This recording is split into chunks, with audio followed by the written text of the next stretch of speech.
Oke, yuk. Bismillahirrahmanirrahim. Assalamualaikum warahmatullahi wabarakatuh. Waalaikumsalam. Waalaikumsalam warahmatullahi wabarakatuh.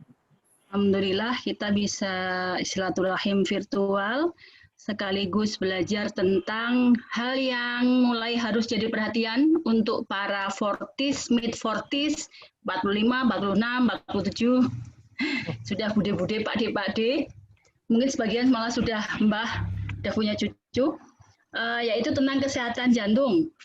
Jadi kita alhamdulillah dapat waktu dari Dr. Muhammad Yusuf Suseno, spesialis jantung dan pembuluh darah, dengan jadwalnya 3 kota, Semarang, Purbalingga, Purwokerto, tetangga 1 kilometer yang saya belum pernah silaturahim.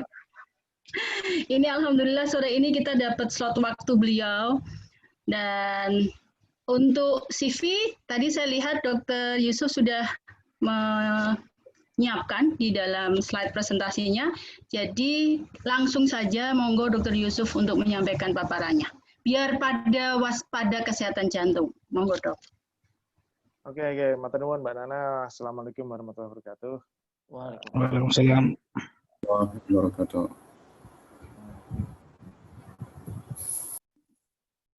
Oke. Ini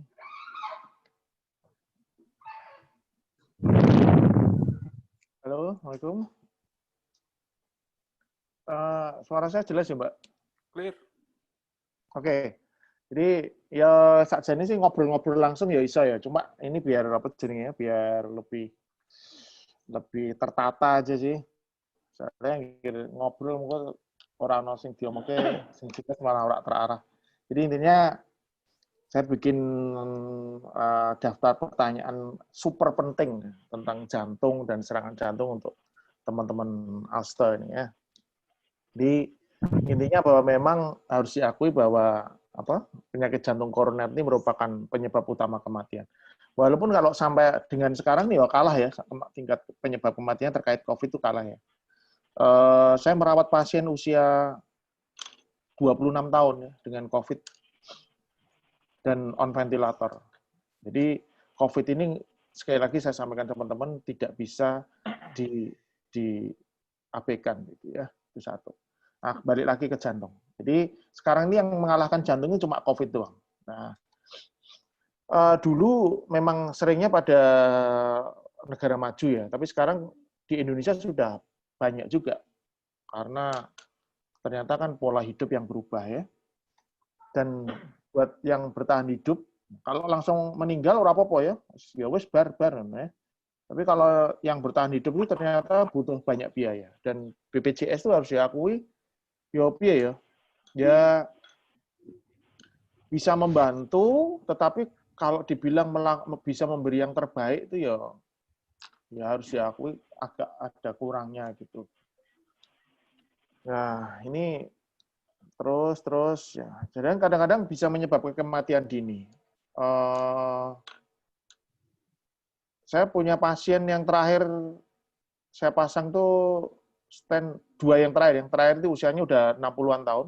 Sebelum itu usia 31 tahun, Pak. Tak pasang stent dengan buntu total di pembuluh darah, 1 pembuluh darah. 31. Tidak ada faktor resiko, tidak merokok, tidak ada diabetes, hipertensi, kolesterol normal.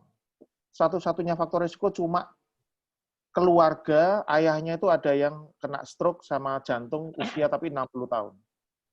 Jadi itu satu hal yang kira-kira tak pasang baru 2 minggu ini. Pasang stent. Jadi ini 5 pertanyaan super penting tentang penyakit jantung koroner. Moga-moga gak ono sing perlu takok ya, tapi ini biar tahu aja. Pertama, apa sih yang terjadi pada penyakit jantung koroner? Jadi ini jantung kita ya, teman-teman orang sadar kan bahwa jantung kita itu bekerja sangat keras. Dalam sebulan itu rata-rata dia berdenyut 3 juta kali. Kalau umur awake dhewe 45 ya. 40 ya. 45 lah ya, itu. Menjelang 50. Menjelang 50. Ini so dihitung dhewe. Berapa juta kali dia berdenyut. Nah. Dan dia tuh berdenyut berdasarkan suplai dari oksigen pembuluh darah namanya pembuluh darah koroner. Arteri ini namanya arteri koroner, yang merah ini arteri koroner. Nah, ketika kita dengan pola hidup, dengan ya ada bakat hipertensi, ada sing mulai rodok lemu, ya, apa sing wis lemu gitu, dan lain-lain ini ya memang akan terbentuk ini plak ya. Bu Nana, pointer saya kelihatan ya? Yap, kelihatan. Kelihatan. Jelas banget. Oke, jadi ada plak di sini. Makin lama yang plaknya itu makin lama makin tebel. Sehingga ini namanya stenosis. Plak itu yang warna kuning ya? Yang kuning, kuning itu plak. Ini makin lama plaknya makin banyak, akhirnya terjadi penyempitan di sini. Dan sebenarnya progres dari pembuluh darah ini tidak hanya di jantung ya. Ini terjadi di mana-mana. Ya, nyun sewu misalnya di pembuluh darah otak. Itu juga bisa ada penyempitan di situ sehingga aliran juga bisa terjadi kurang baik, akhirnya terjadi gejala stroke. Atau di pembuluh darah kaki itu bisa itu. Ya, akhirnya nyun sewu pada pasien diabetes kadang-kadang ada yang sampai amputasi karena terjadi stenosis di pembuluh darah kaki. Alirannya tidak dapat, akhirnya jaringannya kan jadi rusak ya. Jadi sebenarnya proses ini berlangsung di mana-mana, tapi yang ya mematikan ya memang jantung ya, karena bisa berhenti mendadak. Nah, ini adalah contoh dari pembuluh darah tadi yang aku lihat ini ada 3 nih. Nah, 3. Nah, ini salah satu pembuluh darah di jantungnya, yaitu pembuluh darah jantung ada 3. Gampangannya kanan, kiri depan, kiri samping. Kanan, kiri depan, kiri samping. Ini salah satu kiri samping yang buntu di sini. Nah, ini mandek. Kudunya alirannya terus ireng sampai ke bawah. Ini mandek di sini. Nah, ini kalau gampangannya kalau ini pembuluh darah ini yang kanan masih cukup baik. Nah, ini yang kiri depan. Misalnya kiri depan dia tidak dapat ada total oklusi di sini, ada mampet total. Akibatnya apa? Ya ototnya kan jadi kurang baik. Tidak dapat suplai oksigen, akhirnya terjadi nekrose atau kerusakan sel. Nah, ini contoh pembuluh darah yang normal kalau kita lakukan kateterisasi. Ini pembuluh darah kanan yang bagus, kita lihat di sini. Kateter sampai sini, kita lihat koronernya di sini. Ini adalah kontras. Kontras itu kayak zat perwarna, sing disuntikkan gitu ya, cas gitu ya, sampai ke bawah. Nah, ini adalah contoh pasien yang mengalami serangan jantung. Nah ini, mampet di sini, Pak. Mampet di sini. Bandingkan sama tadi. Nah, sama ini. Oh, ini berhenti ya ini? Ini berhenti. Rasanya piye? Wah, rasanya rak karuan, Pak. Ampek, sesek, ora karu-karuan. Bahkan kadang-kadang meninggal di perjalanan, meninggal di rumah, meninggal mendadak, atau meninggal di UGD. Kurang lebih 4 hari yang lalu, kalau tidak salah hari apa itu, atau 5 hari yang lalu, ada pasien akhirnya meninggal karena nggak sempat kita bawa ke cath lab. Gitu. Pasiennya menurun di UGD. Jadi, nah, apa yang kita lakukan? Ya, ini yang kita bisa lakukan pemasangan stent. Ya, tadi yang buntu itu dibalon, terus dipasang stent, akhirnya lancar, gitu ya, lancar. Tapi walaupun lancar, itu tetap tidak bisa selalu ototnya itu bagus. Jadi kayak sawahnya udah sempat tidak dapat oksigen, otot tidak dapat oksigen. Itu apa yang terjadi? Akhirnya terjadi kerusakan sel. Meskipun alirannya jadi lancar lagi, itu nggak bisa pulih 100% kayak biasanya. Nah, jadi ibaratnya seperti ini. Ini otot yang bergerak dengan bagus, ini namanya echo. Mungkin teman-teman sudah pernah tahu, echo itu USG jantung. Otot yang bagus, kita bandingkan sama otot yang ini. Gitu enggak? Tak balik ini ya. Ini otot yang bagus ini otot yang jelek. Yang atas kelihatan kuat banget, yang bawah kelihatan letoy. Ya, kalau udah yang bawah ini kanggo sepedaan ya wis repot, Pak. Agak capek dan lain-lain. Ini kan kuat banget yang ini yang normal. Kalau ini kelihatan lemah. Kenapa kok lemah? Karena oksigenasinya tidak dapat. Ya. So, itu tadi yang terjadi pada pasien dengan serangan jantung itu seperti itu. Terus apa sih penyebabnya dan bagaimana mencegah? Ini yang paling penting.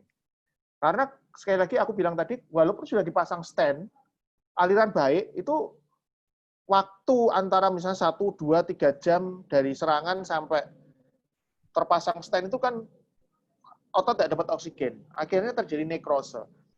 Walaupun sudah dipasang stent, kadang-kadang fungsi pompa jantung tetap tidak bisa kayak dulu. Ya. Nah, ini ada faktor risiko yang terus terang tidak dapat dimodifikasi. Misalnya usia. Ya, di atas usia 40 tahun, laki-laki ini termasuk resiko, kita-kita semua beresiko. Jenis kelamin, laki-laki lebih beresiko daripada perempuan. Riwayat keluarga, ya. Tadi saya cerita usia 31 sudah buntu total, dipasang stent. Karena faktor keluarga yang kurang baik. Ras, ya, ras. Nah, ada yang dapat dimodifikasi, misalnya berat badan, ya.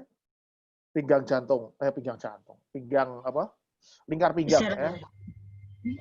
Nah, itu. Jadi memang harus dikurangi berat badan. Itu yang ya. Teori gampang, tapi kenyataannya susah. Terus jelas ini kolesterol ya. LDL ini kolesterol jahat, HDL kolesterol baik. LDL-nya harus rendah, HDL-nya harus tinggi. Trigliserid, ya ini saya umum-umum ya lah. Kalau mau lebih detail lagi pakai small LDL, pakai ApoB. Tapi yang paling penting ya ini dulu dah. Saya nggak pakai larang maksudnya. Nah ini LDL kolesterol jahat, HDL kolesterol baik.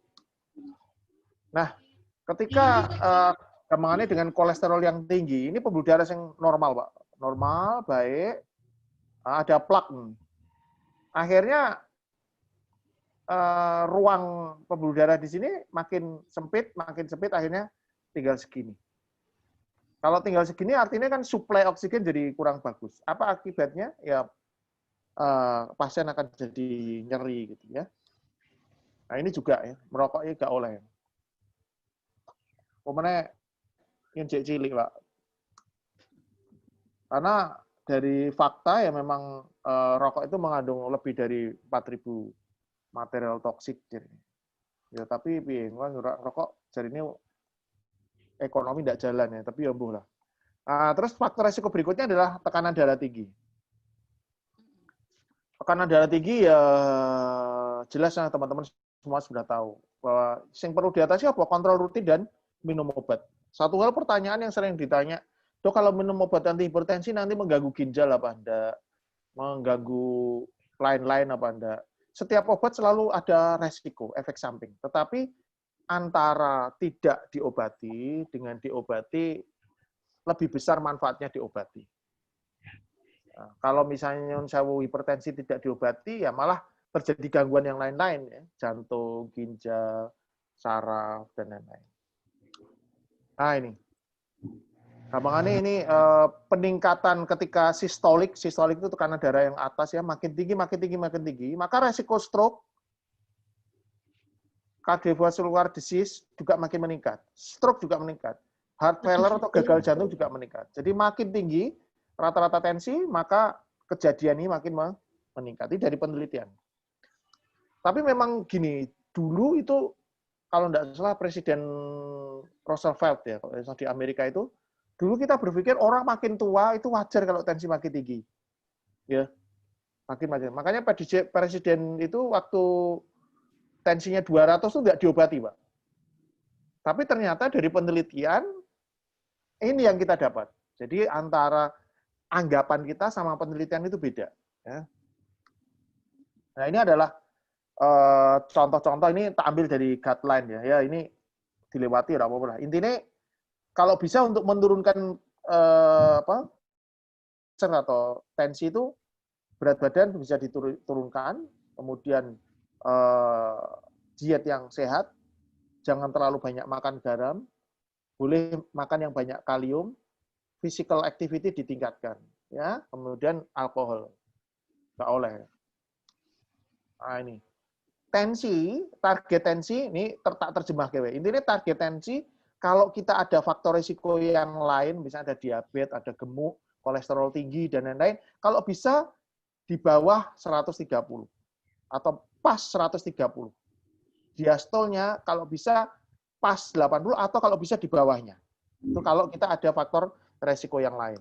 Tapi kalau misalnya, ini tak terjemah ke, ya ini, kalau betul-betul wong sehat tenan, IgG nom, sehat, tidak ada faktor risiko lain, bisa bolehlah sampai 140.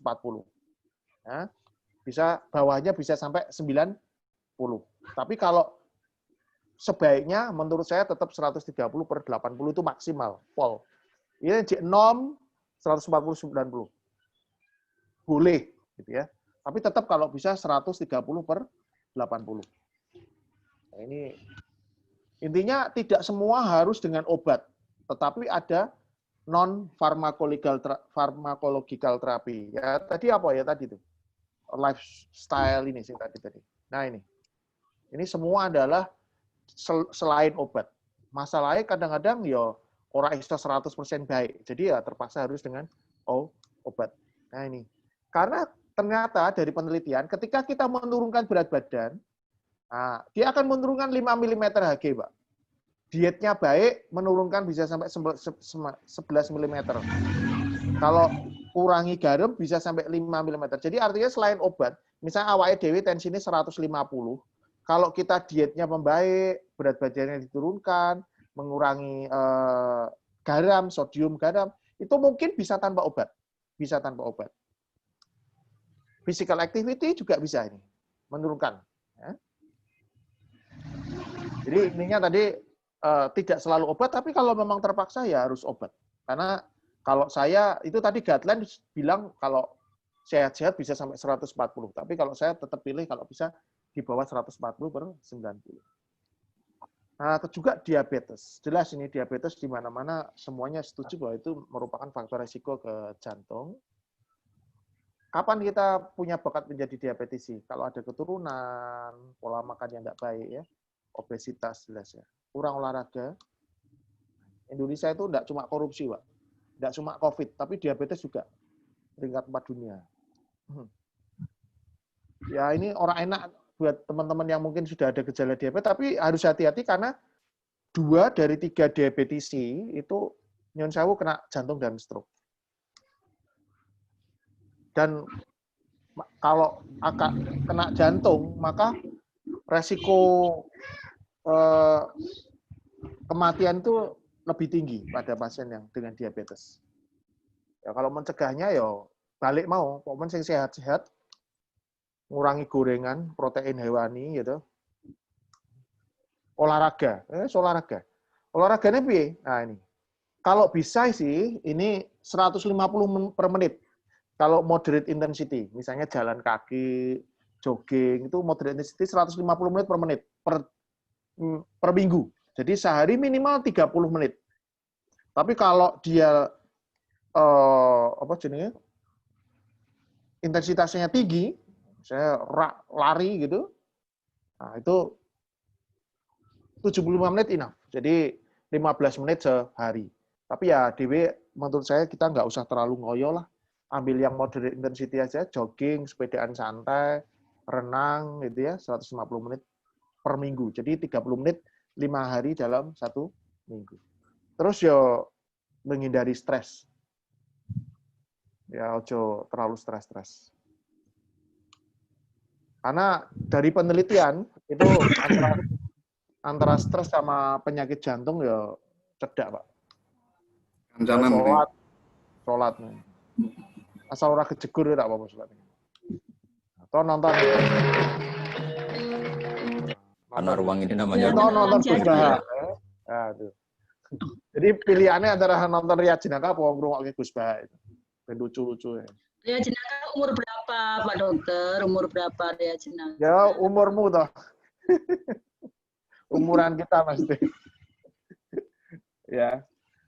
Terus itu tadi pertanyaan kedua. Terus bagaimana mendeteksi PJK secara dini? Penyakit jantung koroner ya. Ya pertama jelas ketemu dokter ya. Ojo ketemu dukun. Terus diajak ngobrol, cerita ya. Ini pasienku lama banget. Ini tahun 2011 sampai sekarang masih jadi pasien saya, tak pasang stent satu atau 2 itu. Ngobrol cerita ini beliau ini sudah meninggal karena komplikasi diabetes. Orang itu diajak foto ya, ini keliru ya. Diperiksa orang moto ini keliru. Terus akan disarankan oleh dokter apa sih? Pertama EKG. Itu screening EKG kan tidak terlalu mahal ya, simple, cuma tiduran aja diperiksa. Kadang-kadang dokter akan menganjurkan untuk treadmill. Treadmill, lari-lari kecil. Akurasi untuk screening koroner kurang lebih sekitar 70%. Nah, dilanjutkan bisa dengan CT scan. Tapi terus terang CT scan ini rodok larang, sekitar 5 jutaan. Akurasi lebih bagus sih 85%. Tapi sebenarnya ada salah satu tes yang bisa merupakan kombinasi antara kalau treadmill plus pemeriksaan ini jadi agak lebih akurat dengan cost yang tidak terlalu tinggi. Dan kalau CT scan ada kontras ya, kontras yang dimasukkan lewat pembuluh darah, lewat infus. Tapi kalau yang ini nggak ada, namanya calcium score. Jadi calcium score itu cuma difoto doang. Biayanya kurang lebih sekitar 1 juta. Tapi kalau sedang ada promo, kadang-kadang calcium score plus treadmill itu bisa 1 juta sudah dapat. Tapi sementara COVID ini Telogorjo belum ngeluarin lagi. Biasanya treadmill plus calcium score, treadmill di Telogorjo itu kan sekitar 700 ya. Jadi dari 1.700.000 jadi 1 juta. Kombinasi antara treadmill tadi, lari-lari, sama calcium score, itu akurasinya sudah cukup baik. Artinya, kalsifikasi dari pembuluh darah di sini, kita hitung, kalau kalsifikasinya berat, berarti resiko koroner tinggi, Pak. Walaupun tidak ada gejala, mungkin perlu minum obat. Karena ini yang tidak ada kalsium, ketika ada kalsium, nih kalsiumnya makin banyak, maka kalsium itu bisa ditempeli oleh plak. Gitu. Kapur ini akan gampangannya memicu terbentuknya plak yang lebih banyak, sehingga semakin banyak kapur diasumsikan akan makin banyak plak. Walaupun belum tentu ya, tapi artinya hati-hati ketika ada banyak kalsifikasi, nah nanti dihitung kalsium skornya berapa. Kalau tinggi banget, nah ini. Kalau di atas 1.000, maka resiko terjadi serangan jantung 25% dalam 1 tahun. Nah, kalau kepingin lebih detail lagi, CT scan. CT scan itu diinfus, terus dimasuki kontras, jebret, difoto. Di sini akan kelihatan pembuluh darah. Ya. Tapi ada kontras yang masuk dan harganya lebih mahal. Akurasi sekitar 85% sampai 90%, tergantung dari kualitas gambar. Nah, kalau perlu lebih lanjut, misalnya dari treadmill-nya udah kurang bagus. Treadmill udah kurang bagus, pasiennya sering nyeri dada, kadang-kadang orang perlu CT scan tapi langsung cut ke kateterisasi. Ya. Nah, kateterisasi. Jadi yang kita lihat kalau kateterisasi adalah ini koroner, pembuluh darah kanan, ini pembuluh darah kiri, kiri depan, ini kiri samping. Jadi 3 pembuluh darah tadi. Nah ini animasi ini laku ya. Of lipoprotein, leading to endomal deposition of particles jadi, and intinya ini yang kita lihat adalah pembuluh darah ketika ada, nah ini kita masukkan sheet lewat pembuluh darah ini, kemudian dia masuk ke atas,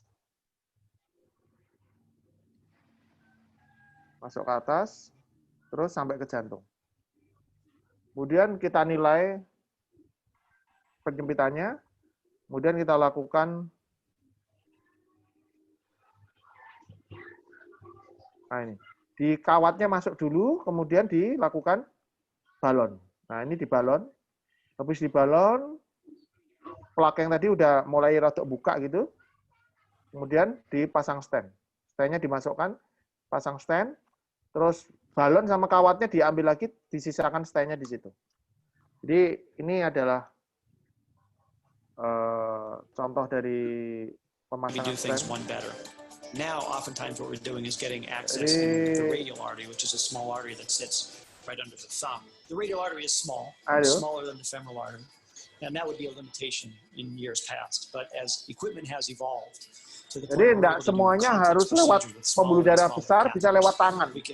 Easily access the radial artery in a majority of patients. Kateternya ini masuk. A catheter is directed to the coronary artery that is blocked. A balloon is deployed to open the artery and press a stent or small wide mesh. The balloon opens the artery. The stent keeps it open once the balloon is deflated. The procedure is highly effective with minimal risks and few side effects. There are really two major areas where this procedure may provide an advantage for the patient. And the first is comfort.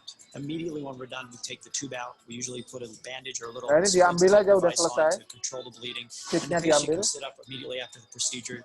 Traditionally, after a procedure from the leg, you have to lie flat for several hours. Ya nggak pulang sih, pulang ke kamar maksudnya. Because it's a small artery. Ini bertahan berapa lama, Dok? Apa, Pak? Stent. Nah. Stent ya bertahan di dalam tubuh seumur hidup, Pak. Itu hancur apa ya? Apa enggak? Ayangan apa piye? Oh, nggak mungkin ayang.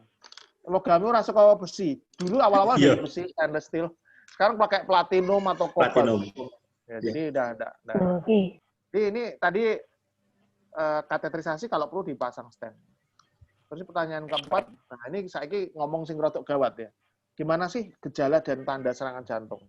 Terus paling tidak teman-teman ngerti lah bagaimana dasar diagnosa dari sindroma koroner akut atau serangan jantung akut itu gimana. Jadi intinya pasien itu paling sering nyeri dada. Tuh.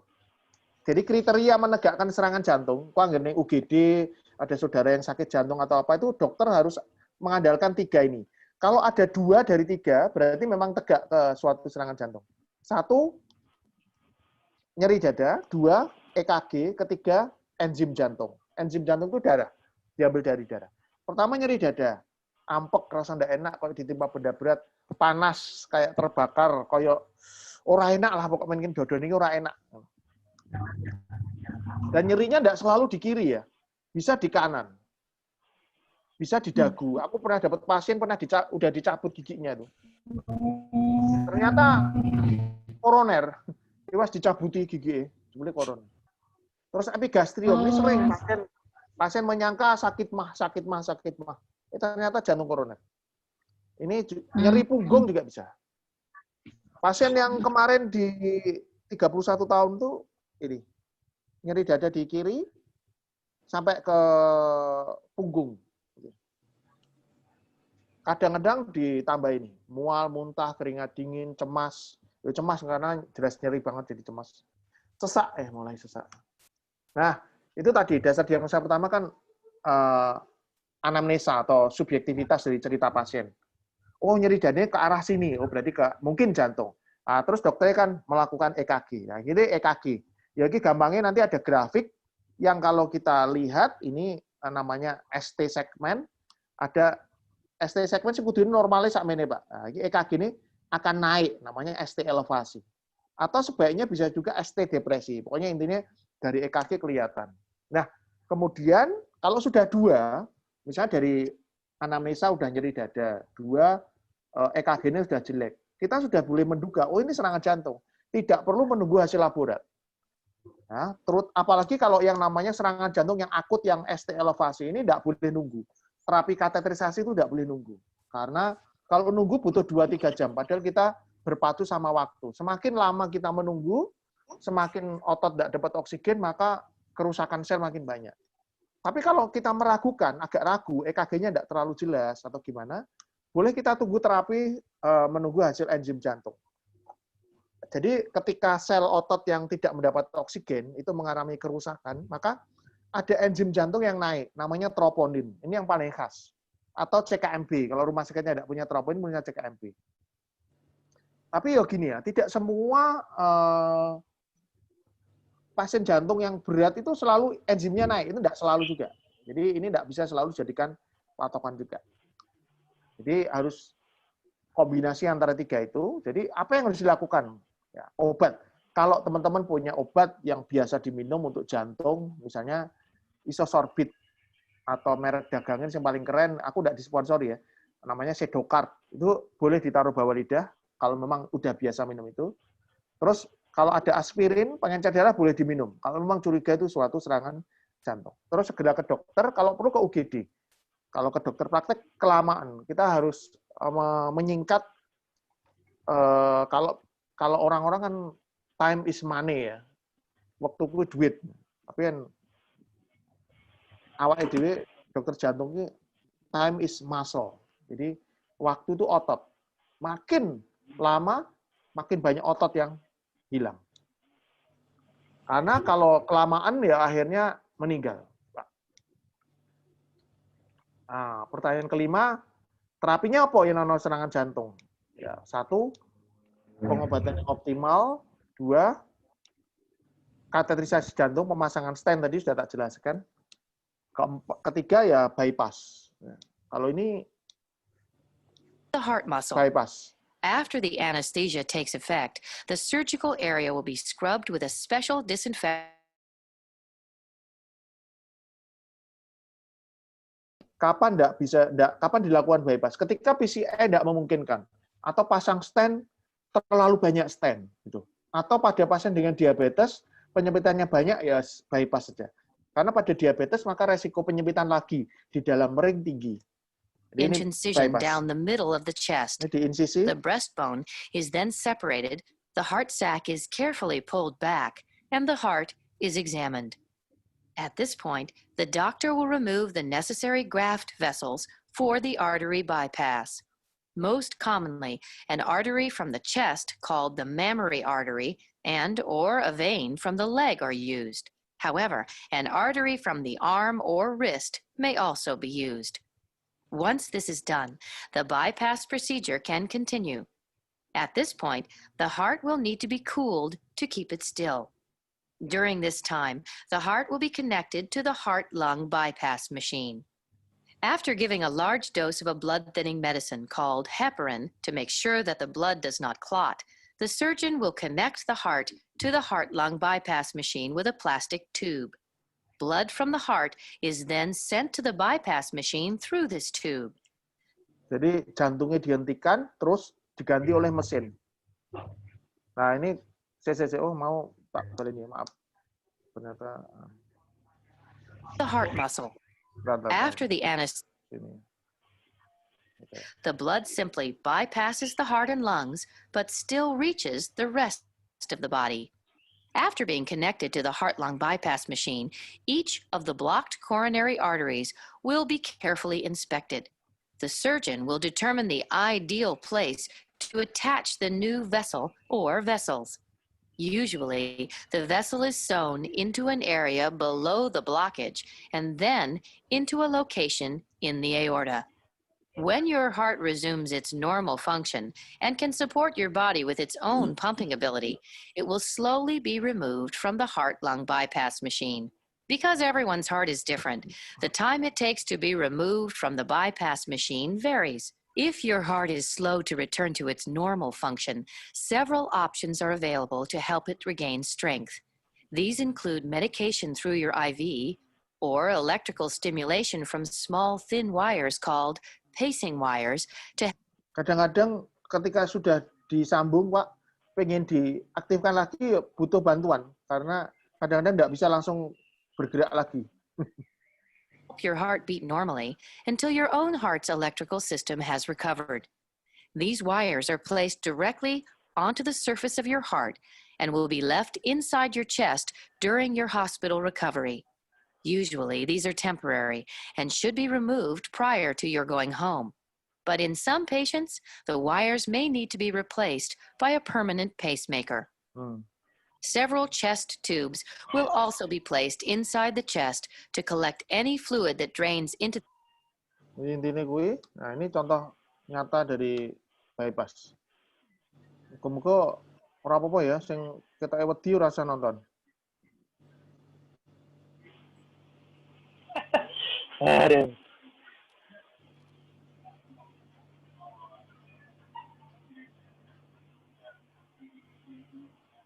Uji nyali. Alah.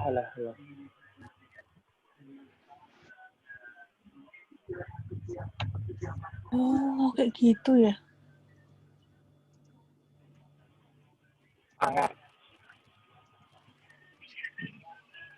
Apa kerangka dadanya dipotong ya itu, Dok? Iya, Pak. Kok disambung nganggo kawat.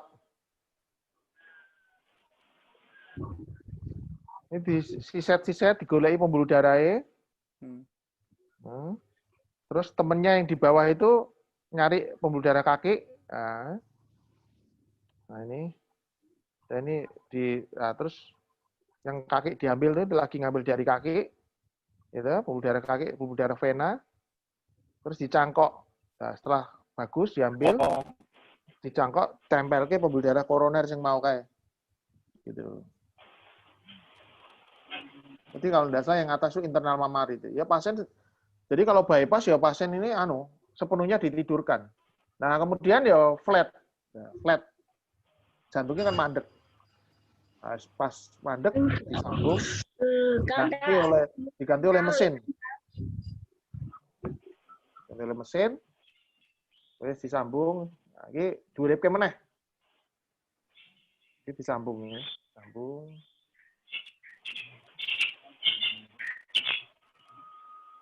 Hitungannya mati suri ya, Dok? Ya mati suri. Sambung, terus akhirnya jantungnya dibangunkan lagi, setelah itu ditempel semua. Oke. Nah, ini pilihan yang tadi ini pasien dengan serangan jantung. Lihat ini. Tipis banget di sini. Karena tadi di sini ada gumpalan darah, plak. Kerak lemak dan trombus. Trombus itu gumpalan darah. Kemudian kita pasang wire, nih wire yang ke bawah. Terus stand-nya kita tempatkan di sini. Nah, terus jadi beres. Tapi tetap berpacu sama waktu, Pak. Semakin kita lama, sini tidak dapat suplai oksigen, ya akhirnya sini tidak bisa pulih 100%. Ini juga sama. Kalau tadi, ini juga sama penyempitan. Ini keras banget, ini ada kalsifikasi. Ya. Jadi kadang-kadang harus dibur dulu, Pak. Ini pakai bur, rotablator. Karena saking kerasnya. Ya, bur. Terus dibalon, pasang stand, dibalon. Hasilnya lumayan.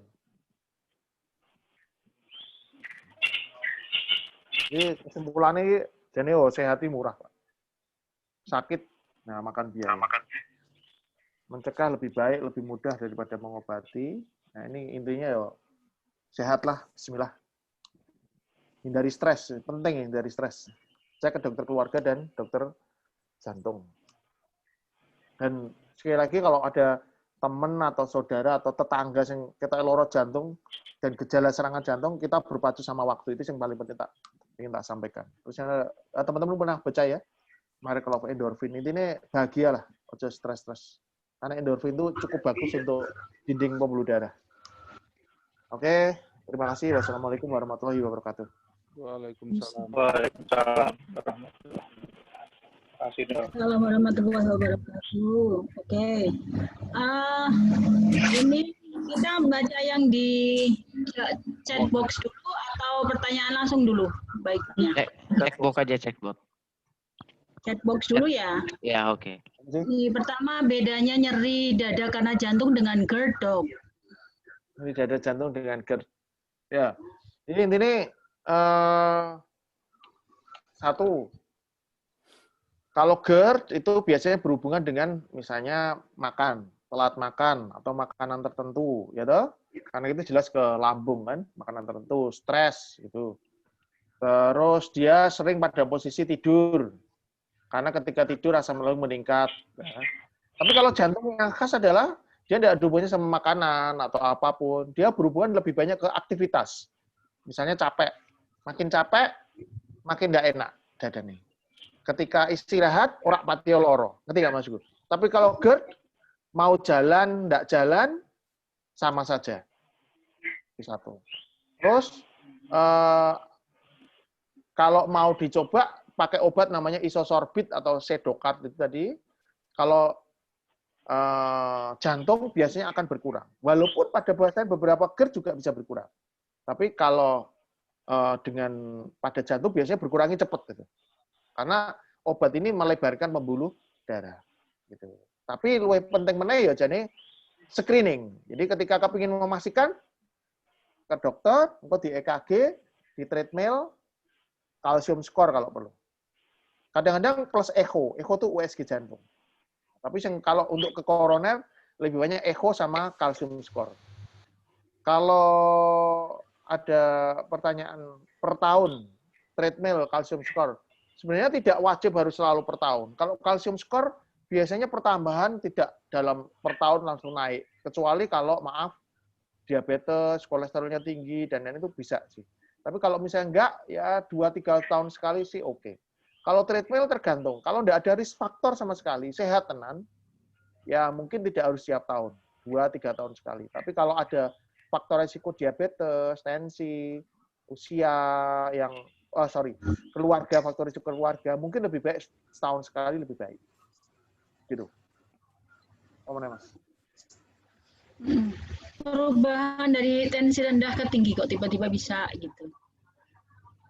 Tensi rendah ke tinggi. Jadi memang manusia itu punya respon terhadap aktivitas jadi tensinya tinggi. Dan itu wajar sebenarnya. Asal tidak terlalu tinggi. Asal tidak terlalu berlebihan juga. Kalau berlebihan, misalnya misalnya kita waktu istirahat tensinya 120. Terus dewe lari-lari, lari-lari, tensi bisa sampai 200. Enggak apa-apa itu. Itu wajar aja. Tapi kalau terlalu cepat tingginya, ya, dan lebih di atas 220, maka itu sudah respon hipertensi namanya. Jadi sebaiknya segera kontrol kalau perlu diobati tensi. Gitu. Tadinya darah rendah jadi usia 43 kok darah tinggi. Yo nasib, Mas. Oh. Mana coba. Para dapat di pas biyen riwayat historical keluarganya itu darah rendah. Jadi kebetulan ibu mertua ya.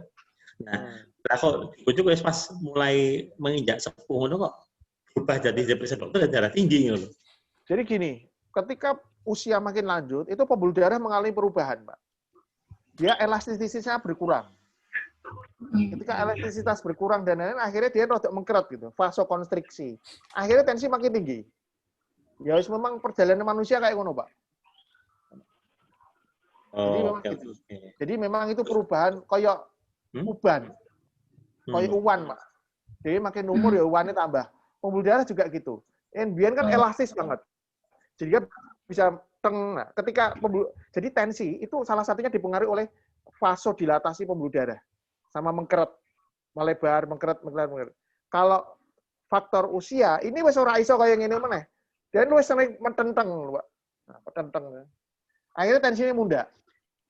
Apalagi kalau ada faktor ya enggak ada lagi. Apalagi ada faktor genetik ya. Dan lain-lain ya kayak selang gas ya kali ya. Selang gas kan makin lama makin itu kan harus diganti kan gitu. Bisa mempercepat apa gue? Mempercepat apakah pola makan, pola istirahat, stres, pikiran? Ya, faktor genetik harus dipikirkan paling penting nih menurutku. 2 kolesterol, tensi, pola makan sama obesitas, Pak. Obesitas ya. Obesitas itu loh. Wis pokoknya patokannya BMI ya. Iya. Ya, Dok, tadi itu kan dibilang kalsium. Nah, itu ya. Itu kita orang awam kalsium itu jadi dengan susu. Apakah terus nggak boleh minum susu biar Pak ya enggak? Pengertiannya sama enggak? Enggak selalu susu yang kita minum langsung lari ke jantung jadi kalsium, enggak selalu. Enggak apa-apa. Oh, gitu. Kecuali kalau pasien yang udah kalsium skornya tinggi banget baru kadang-kadang tak anjurkan mengurangi konsumsi susu. Kadang-kadang ya rodok repot juga. Ketika usianya udah lanjut dia malah butuh suplai kalsium kan. Kadang-kadang karena tulangnya udah mulai keropos. Tapi kalsium tinggi ya begitulah. Terus apa namanya? Kalsium ya. Kalau misalnya teman-teman kan tak lihat banyak. Nek kalium kan garam ya. Karena natrium. Garam. Dikurangi, Pak. Natrium harus dikurangi. Kalau kalium ditambahi Kak Popo. Oke. Nek natrium gitu. Natrium misalnya gini, Ini biskuit barang yang mengandung garam juga ya, biskuit segala macam. Kon ngurangi gitu, Kak Dokter. Natrium dalam biskuit biasanya tidak terlalu tinggi. Ya, yang tinggi ya garam kuwi. Makanan nasi terutama, Pak. Ah, iki saya ngetop garam Himalaya ya, ngetop ya. Apa orang ya garam Himalaya sing orangnya gitu. Ora ngerti ya, Pak. Bisa. Sip. Pertanyaanku belum dijawab. Sering bepergian. Kalau misalnya nggak punya riwayat jantung terus sendirian di kamar hotel, semisal apa hal pertama kalau misalnya nggak bisa reaching telepon gitu, Aku pernah baca katanya harus batuk keras itu atau gimana gitu. Nggak ada, Mbak. Call for help, that's most important thing. Kalau batuk keras dan lain-lain ya itu satu, batuk keras itu bisa kita manfaatkan ketika denyutnya kita pelan. Denyut kita terlalu pelan, itu bisa dengan batuk bisa meningkatkan denyut jantung. Tetapi usaha untuk batuk itu sendiri dia juga ngeden kan. Artinya kita harus bekerja lebih keras lagi. Nah, itu bisa berbahaya juga. Karena pada waktu serangan jantung harusnya orang itu betul-betul bed rest, sehingga heart rate itu pelan, agak pelan, tidak boleh terlalu tinggi. Gitu. Pokoknya tidak boleh ada stres. Ngeden ini nggak boleh kalau pada pasien dengan serangan jantung. Jadi itu sebenarnya, dan itu belum terbukti, itu hoax gitu. Jadi kalau saran saya begitu ono rasa dada tidak enak, segera istirahat. Kalau ada aspirin, minum aspirin. Kalau memang pernah minum isosorbit, pakai isosorbit, langsung go ke rumah sakit. Oke, terima kasih. Tante Vera tanya apa tadi? Pertanyaannya Vera itu kalau nyeri dada tiba-tiba tapi tidak sampai panas dan tidak sampai ke punggung itu apa ya? Wah, ke dokter sih jawabannya dada pasti tiba-tiba. Iya, Mbak. Ini pertanyaannya gini, Mas, kalau nyeri dada tiba-tiba tapi nggak sampai panas dan tidak sampai ke punggung, itu apa ya? Itu pertanyaan dari Vera nih. Oke, Mbak Vera. Jadi nyeri dada itu kan macam-macam. Diagnosa bandingnya macam-macam. Bisa dari cuma otot saja. Bisa dari nyeri otot biasa itu bisa. Nyeri otot itu bisa. Dua, jantung ya bisa. Nyeri dari paru juga bisa. Terus nyeri apa jadinya? Psikis juga bisa, Pak. Sering tuh terutama pada wanita. Nyeri, goleki macam-macam sampai CT scan normal. Ternyata bareng ditakoki meneh kenapa nyeri? Angger bojoku gak mulih-mulih nyeri aku. Ya, wih, berarti gitu. Jeru. Bahasa jeru.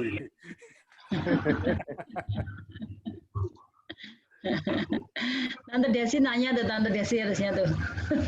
Ada Desi mesti. Ya, sama Mas Wawan ya. Banyak case teman-teman saya olahragawan tiba-tiba serangan jantung. Nah, itu tuh. Bener. Jadi gini. Ini cerita rada dalam sedikit ya. Jadi aku lupa nampilin slide-nya. Jadi plak itu, kerak lemak itu ada dua tipe. Tipe yang solid sama tipe yang rapuh gitu. Nah, kalau itu termasuk tipe yang rapuh, walaupun penyempitannya pertama plaknya sedikit, tapi tipenya rapuh, kalau dia masih bisa jalan-jalan, masih bisa lari-lari, dan tidak ada hambatan karena penyempitannya sedikit. Tapi ingat plaknya rapuh. Nah, tiba-tiba plaknya itu pecah, Pak. Langsung serangan jantung. Tapi satu lagi iso bal-balan. Karena penyempitannya sedikit, tetapi plaknya rapuh. Nah, kalau yang kadang-kadang bisa sampai ke dokter itu adalah ketika tipe plaknya keras, penyempitannya banget. Artinya wis ono gejala pada waktu aktivitas ringan. Akhirnya pasiennya tidak sampai olahraga berat karena aktivitas ringan wis nyeri. Ngerti nggak maksudku? Nah, itu yang terjadi pada pasien nyun sewu olahragawan atau apa itu sebenarnya sudah ada plak. Plaknya itu sifatnya rapuh sehingga mudah terjadi ruptur, pecah gitu. Dari plak itu terbentuk gumpalan darah. Nah, gitu. Dok, berarti plak rapuh itu apa, Dok, maksudnya? Plak rapuh itu penyebabnya apa kira-kira gitu? Ruptur plak ya. Ya, ini kasus teman saya ada 3 orang seperti itu gitu. Jadi habis olahraga, istirahat bentar udah bablas tuh. Oh ya. Nah, itu maksudnya plak rapuh apa? Kemudian dia makan apa gitu? Paling sering bisa karena ya itu habis aktivitas atau stresor yang terlalu tinggi. Jadi kerak lemaknya apa tak duduke slide-ku Pak ya? Tak duduke slide-ku sih ya. Ya, enggak apa-apa kalau ada.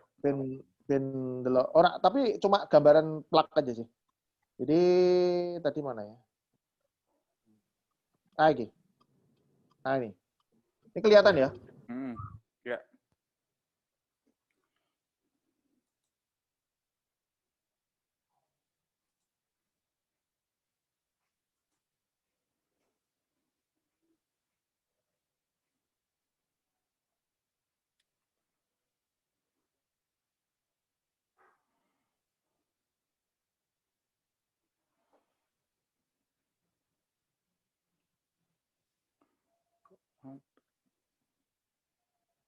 Nah, iki. Oh, ini enggak ada yang ruptur ya, ruptur plak misalnya. Ya usah. Sayang. Nah, ketika ruptur plak dia tiba-tiba di sini terbentuk gumpalan darah. Beda sama yang ini. Kalau pasien ini dia sempat ke dokter, Mas. Karena penyempitannya bisa sampai 80% kan? Tinggal 20% toh. Artinya apa? Ketika pasiennya mlaku-mlaku sediluk wis lara dodone. Sempat ke dokter. Sempat sesek, sempat nyeri dada. Jadi dia sempat ke dokter. Dan tidak bisa diobati. Tapi kalau yang ini yang sering terjadi pada pasien yang meninggal tiba-tiba.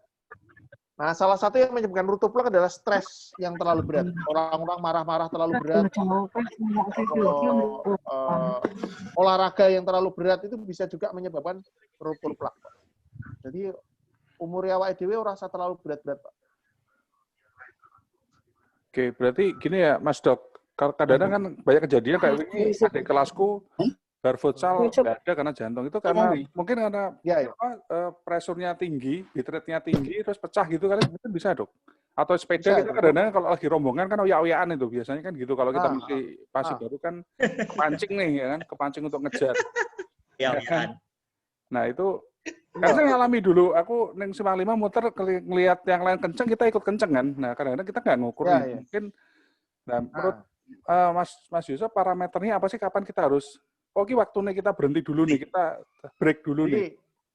Kalau usia kita anggap aja 45 ya. Pokoknya begitu ada gejala apapun, walaupun itu baru sebentar olahraga kok ono rasa ndak enak, dodo ampek utawa panas utawa sesek atau apa, aku rasa jangan dipaksain. Lebih baik screening. Screening ya minimal treadmill sama tadi kalsium skor malah. Nggak harus sampai CT scan lah, tapi paling tidak treadmill kalsium skor. Terus ya, Dok. Nyeri ya? Oke.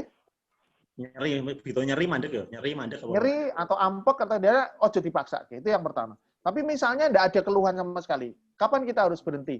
Kalau usul saya itu umur kita misalnya rata-rata 45 50 ya. Anggapnya 50 lah ya. Heart rate maksimal untuk seorang manusia itu kalau bisa aktivitas jangan di atas 220 dikurangi usia, Pak. Jadi misalnya 50 berarti 170 ya. Itu maksimal heart rate ya. Kalau bisa amannya adalah 85% daripada 170 tadi. Jadi kurang lebih sekitar 150 kali per menit. Kalau udah mencapai itu sebaiknya dikurangi kecepatannya. Lebih aman lagi 80%. Itu lebih aman. Sekitar 140-an kali per menit. Itu paling aman itu. Berarti olahraga sambil harus pakai ini ya. Kalau bisa lebih baik. Kalau enggak ya misalnya enggak orang duwe ya nyilih, Pak. Iya, karena kan heart rate akan walaupun katakanlah dengan yang biasa walaupun akurasinya mungkin tidak tinggi ya, tapi paling enggak sebagai parameter bisa lah ya.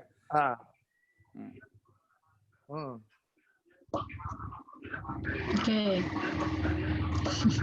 Aduh, siapa lagi nih? Silakan. Ada dari Indri nih, oximeter yang banyak dijual, apakah memang benar bisa mengukur kadar O2 dalam pembuluh darah? Kalau di atas 97%, apakah itu artinya tidak ada atau minim sumbatan di pembuluh darah, Dok? Jadi yang tidak bisa dibilang tidak ada sumbatan. Pasien serangan jantung sekalipun saturasi bisa bagus. Oke. Karena yang diukur, misalnya dia kan ditempelin di jari kan. Oksigenasi sampai jari bagus ya? Bagus kan? Ngerti nggak Mas Hugo? Yang tidak bagus adalah oksigenasi di otot jantung. Nah, itu nggak bisa kita cek kan? Ukur ya itu ya. Cepetnya jantung, ukurannya sapiro. Ya, riser. Jadi gitu. Tapi paling tidak kadar oksigen secara umum cukup baik. Gitu. Di atas 95% itu cukup bagus. Nggak apa-apa. Terus olahraga sing laki-laki ya sing sesuai kantong, Pak. Jadi aja tuku sepeda sing larangan malah stres. Stres bayar. Sepedaan boleh. Lah ya sepeda renang. Ini karo nganu, boleh saniwe. Hah? Sudah nanya istri loh. Terus memang enggak tak sarankan untuk terlalu berat. Misalnya apa ya? Angkat besi gitu ya. Tenis selain itu ya, tenis berarti kaget tuh. Tenis kan banter-banter kuwi. Asal wis treadmill kalsium skor normal gak apa-apa, Pak. Oh, kuwi Bas. Bastian. Ayo rungokke iki, Bas. Tesek tapi ning Purworejo. Oh, enggak harus. Kalau bisa 2 kombinasi, treadmill sama calcium score. Jadi treadmill kan melihat dia waktu kita aktivitas antara supply dengan demand cukup enggak? Ngerti nggak maksudku? Makin lari kan kebutuhan makin tinggi. Jantung kita masih cukup enggak untuk memberikan oksigen? Satu, pakai treadmill. Nah, kalau calcium score di foto melihat kalsiumnya. Makin banyak kalsium, makin beresiko terjadi plak. Jadi misalnya kalsiumnya rendah banget, treatmentnya normal, insya Allah aman. Ngono, Pak. Berarti intinya minimal kita harus pernah itu ya, ben ngerti sih ya kondisi awal dhewe ya. Nah, kalau mau aktivitas yang berat, olahraga berat, munggah gunung, utawa tenis, pertandingan dan lain-lain ya saya kira lebih baik treatment sama calcium score. Munggah gunung ya, boleh, Mas. Tenis. Tenis piye tenis, Cuk? Tenis boleh, tenis boleh. Boleh. Boy. Tapi tenis gembira, tenis gembira. Bastian balboy kuwi, balboy kuwi. Suayae MCU kabeh iki. Iya, Pak, betul, Pak. Salah kalau pasienku sing 31 dia enggak ada faktor resiko loh, Pak. Sama sekali, enggak ada. Tiba-tiba buntu total.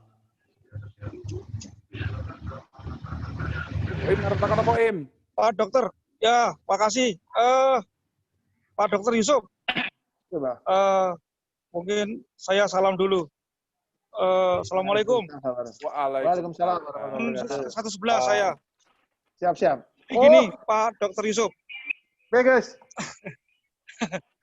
Aku pernah MSCT scan. Oke. Tidak ada plak. Oke, tapi bagus. ada apa ya? Bukan di titik yang signifikan. Cuman ada plak-plak gitu loh. Jadi bukan di pembuluh darahnya. Tapi di luarnya. Ada rekaman CT scan saya. Recordnya ada.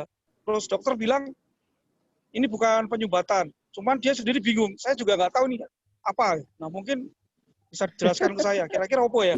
Ya angel kuwi pertanyaanmu angel. Mandinya nggak bersih itu. Enggak, itu di luar pembuluh darah katanya. Lah yo, MSCT scan hasil. Jadi katanya treadmill bagus. Hasil MSCT scan-nya pembuluh darahnya nggak ada plak gitu. Tapi ada di luar plak itu malah ada apa ya? Pokoknya something gitu. Kira-kira kenapa ya, Pak Dokter? Terima kasih. Japri jenenge doktere ning Yusuf sik. Wah, itu mencurigakan ya. Apa ya? Atau mungkin yang dimaksud oleh dokternya ada kalsifikasi, ada kalsium tadi, tapi dia kalsiumnya nempel di luar, ngerti nggak maksudku? Jadi kalsium itu bisa di dalam pembuluh darah, bisa di luar pembuluh darah, Pak. Ketika di luar pembuluh darah ya nggak ada apa-apa, dia nggak akan menyebabkan penyempitan gitu. Tapi kalau di dalam lah itu kemudian ada plak kerak lemak, jadi dia ada itu. Mungkin itu. Kalau enggak ya mbok kirim coba Pak lewat WA aja ke aku mungkin. Oke. Nanti saya izin ya, saya send ke sampean ya hasil saya ya. Nanti sampean evaluasi. Terima kasih banget loh. Soalnya kan harus ada opinion ya. Apalagi ini pakar ngomong kan, harap kirim berkasnya bulet aku. Oke, thank you. Thank you, Sob. Thank you. Ini dari Mbak Deni Heksa, frozen shoulder hubungannya dengan jantung ada nggak? Nggak ada, Mas, Mbak Deni. Nggak ada hubungannya antara frozen shoulder sama jantung, nggak ada. Nggak ada ya? Oke, makasih dok. Saraf aja Mbak Deni, kalau ada keluhan frozen shoulder ke dokter saraf. Iya, oke, makasih. Ya, sama-sama. Pertanyaannya Om Vera, Tante Vera itu wine. Apakah minum wine secara teratur dikit-dikit bisa membantu mengatasi persoalan jantung? Jadi dulu memang ada penelitian, tapi ya penelitiannya wong barat ya, di populasi barat bahwa intake wine atau alkohol tapi dosis rendah itu dari penelitian ternyata orang yang meminum itu lebih rendah daripada yang tidak meminum. Tuh. Tapi ya jenis penelitiannya kan berubah ya. Ada penelitian yang lain bilang tidak ada pengaruhnya itu sebenarnya. Jadi ya secara umum ya kalau alkohol yang berlebihan jelas tidak boleh. Tapi kalau yang sedikit, monggo lah. Itu ada penelitian yang betul memang bahwa wine dalam jumlah sedikit itu bisa mengurangi resiko serangan jantung. Mungkin karena menurutku sih lebih cenderung karena ketika orang minum wine itu kadang-kadang terjadi tidak stres kan. Relax.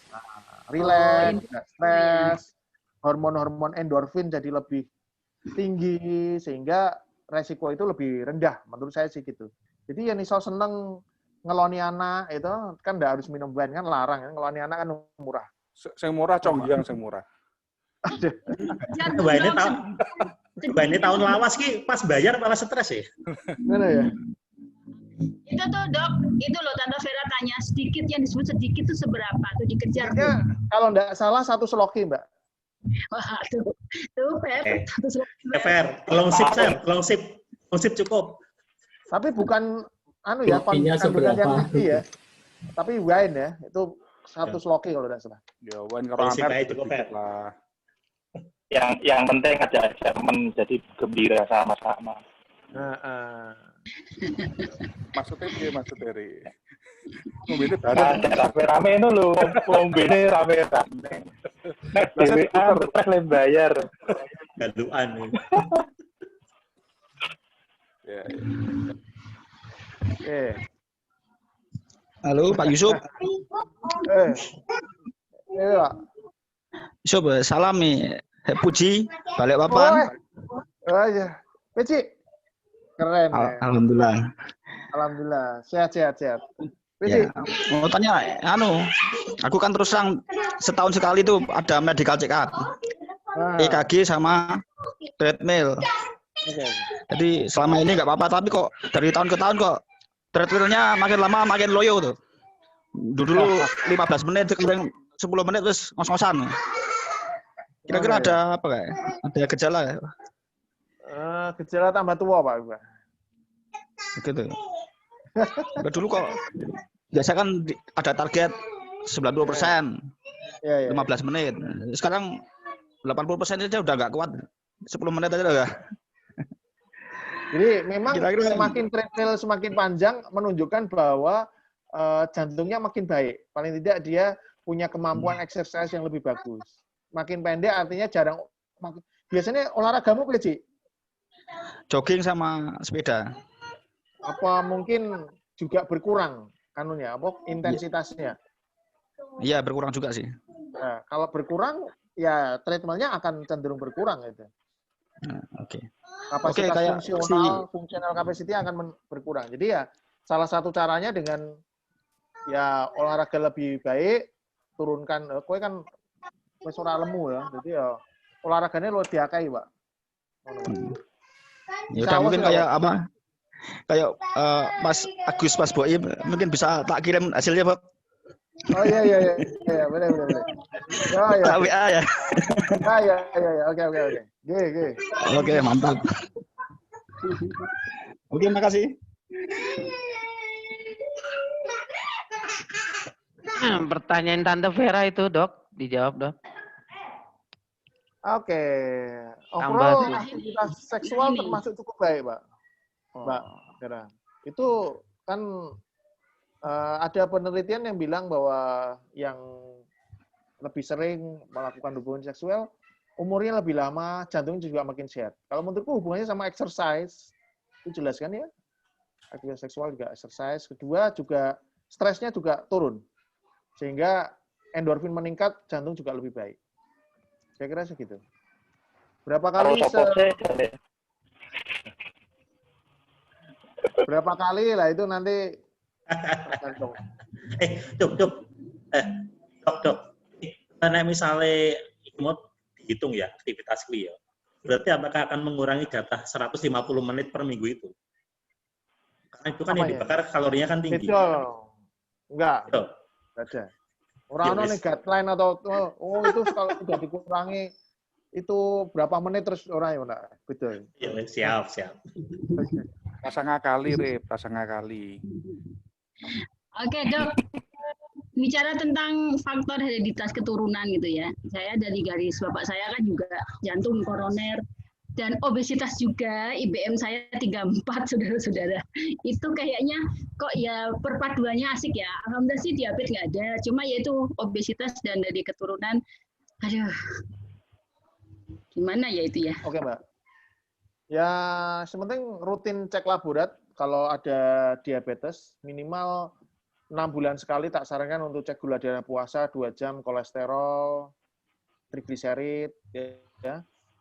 Kalau urea kreatinin ya baseline setahun sekali lah untuk lihat itu. Tensi harus dievaluasi, harus tensinya harus bagus. Kalau nanti sudah mulai ada prediabetes atau kolesterol mulai tinggi, minum obat kalau memang diperlukan, tidak usah takut.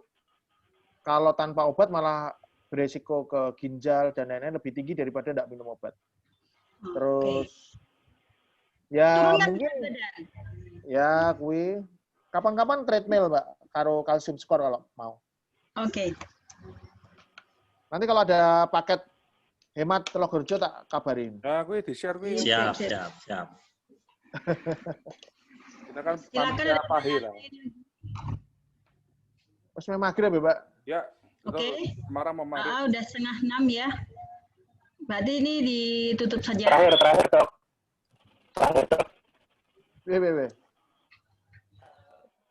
Apa yang harus kita lakukan kalau ada teman keluarga atau apa terkena serangan?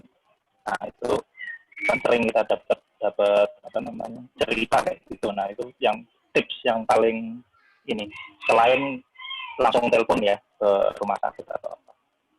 Misalnya diposisikan gimana dan sebagainya. Satu, intinya pasien harus dalam posisi yang beliau senyaman mungkin. Itu satu.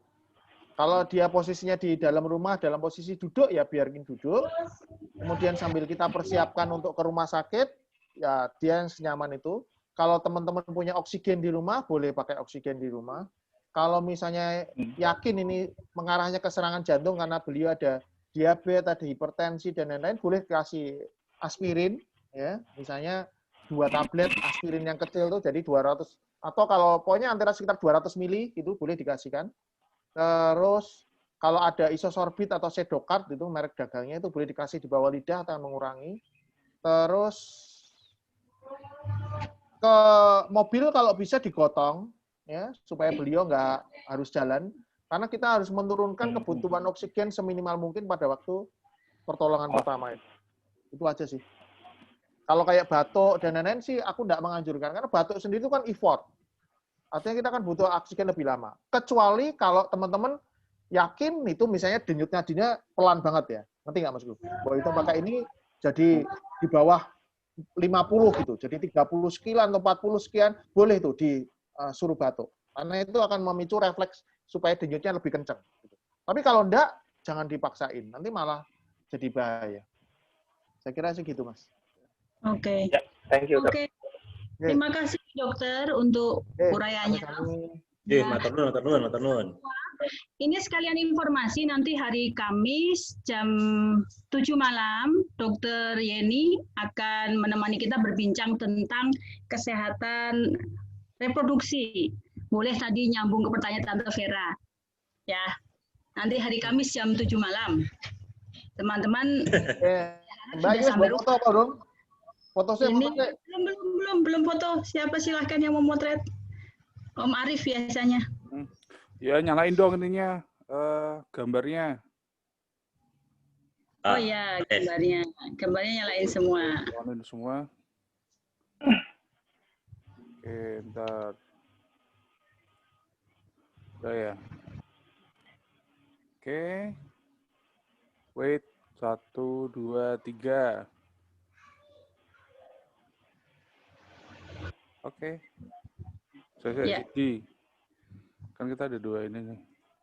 Wah, ono sing udah nyoroke anu. Ben. Kan juga ada recording sih. Enggak apa-apa nanti kalau pengen nyari fotonya masing-masing di-record adalah nanti.